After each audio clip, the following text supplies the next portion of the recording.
Hi, Papa Tom again. This time, no drawings, maybe a few stories, but I'm going to care and hope I'm helping you move along towards your wealth.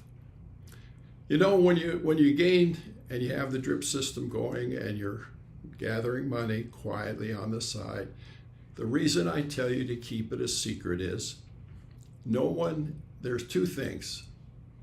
One of the big problems is envy. People look at you and say, oh my God, I envy him. Look at what he has, and I don't have it. And yet, they may have had a better job. They may have come into some more money than you ever have. But they don't know what you're doing. And you know what? You're not going to tell them. You slowly move forward with your growth. There are people in this world, and if you're one of them, God bless, and I wish you well. But they want to have the fanciest car, they want to have the fanciest clothes, they want to have the fanciest of everything, and when they take a girl out, they want to spend a lot of money on her, show her that they love her by spending money. And here you are, slow but sure, steady as you go. In high school, when you leave high school and go on to college, how many friends do you remember from high school? Very few, unless you're one of those that stuck around with the high school kids and, still rolled up your shoulders and wore high school clothes and drove by the high school waving at the students every day. But that's a shame.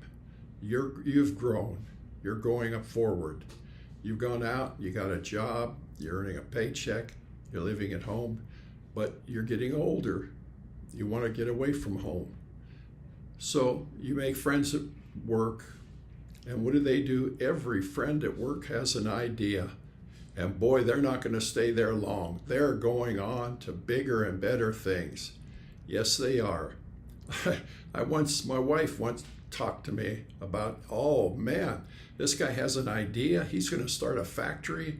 This other man I work with has an idea. He's going to start a trucking company. And this other man I worked with, I tell you, none of them will be there. No. Well, she quit her job because we had children. She came to work at home as a homemaker. And years later, we happened to be driving by where she formerly worked. And I said, you know what? Go on in and just say hello. It's been 8-10 years. They may not even remember you because, like you say, they all moved on. She went in, came out, sat down next to me and looked at me.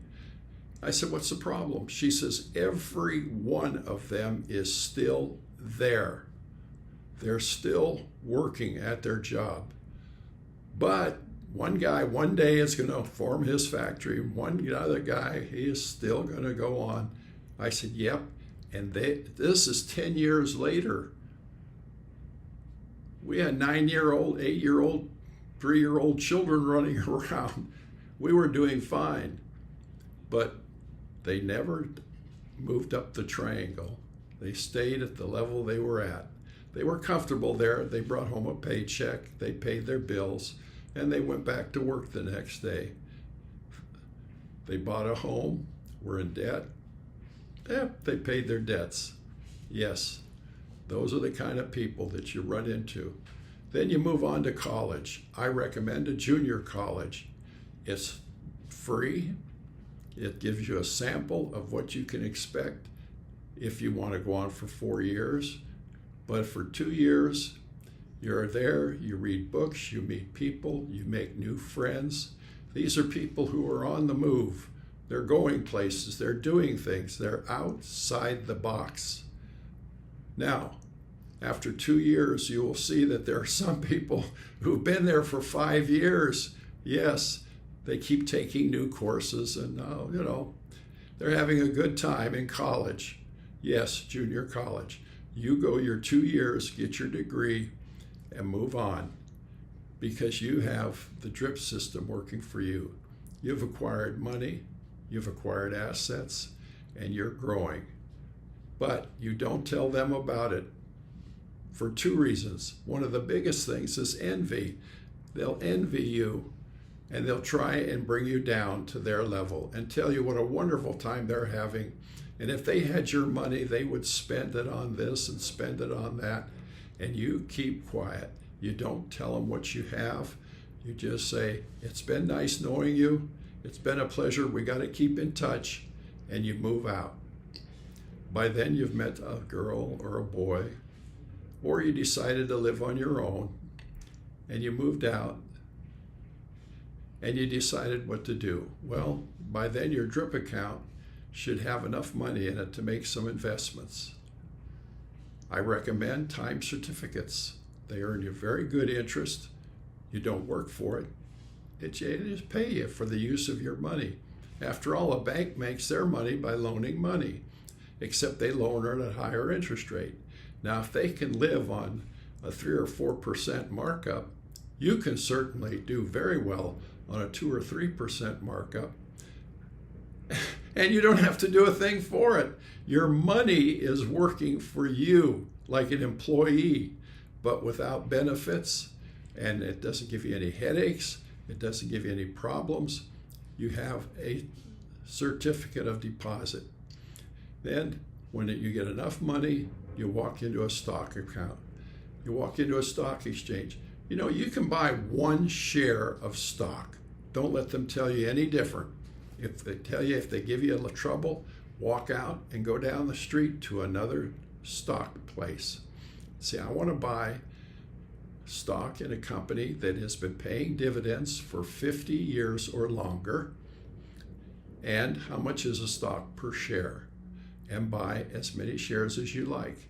And they will mail you a check once a year for their dividend. And they do it. Now, that stock will never go up in value, but it will pay that dividend, which you can use to buy more shares of stock or put in your feel-good account towards another asset. If you buy a growth stock, you're depending on that company to take its profit, reinvest it in the company, and grow the company. That stock will go up in value. Now, God bless. You may pick a company that's going to grow, or you may pick a company that goes under. If it grows, you make money. If it goes under, you lose your money. Now, buy a house. Buying a house is a very smart investment. Every month you make a payment, and in 30 years it is paid off. If you're really smart, you'll make a higher payment than they request, and that will pay down your principal faster. And you may pay off your home in 29 years, 28, 27 years, 25 years. Who knows? Depends on how much. Yeah, and you don't have to do that every month. You can go back to the original payment and make that payment. Now, your friend laughs at you because they're renting and they're paying less than you're paying in a house payment. Oh, fine, let them laugh. You've been laughed at before. But who always comes out in time? The person who makes the investment. Their rent goes up every month, every year. And in 5 years, it's gone up, say $10 a month. That's $50 a month. Your house payment hasn't changed in 5 years. Their rent is now higher than your house payment.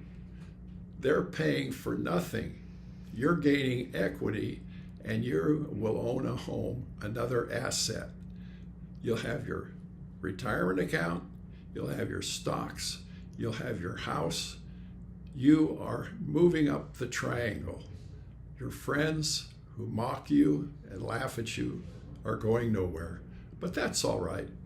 You'll keep buying stocks, you'll keep putting money in your feel-good account, and you'll keep paying extra on your house to bring the mortgage down. Now let's say you get in a bind and you want to refinance. Keep in mind, you've been paying on your house for 5 years. You don't owe 30 payments, you only have 25 left, which means your principal is down. So when you go to refinance, you can go 30 years and have a big payment. But you'll get a lower interest rate if you go for 15 years or 10 years. You'll have a higher payment but a lower interest rate. That's a very good deal. Think about it. Don't automatically think you have to go 30 years. You can go 15, 18, 14, 10, and pay it off quicker at a lower interest rate. Until next time, this is Papa Tom. You take care. Bye now.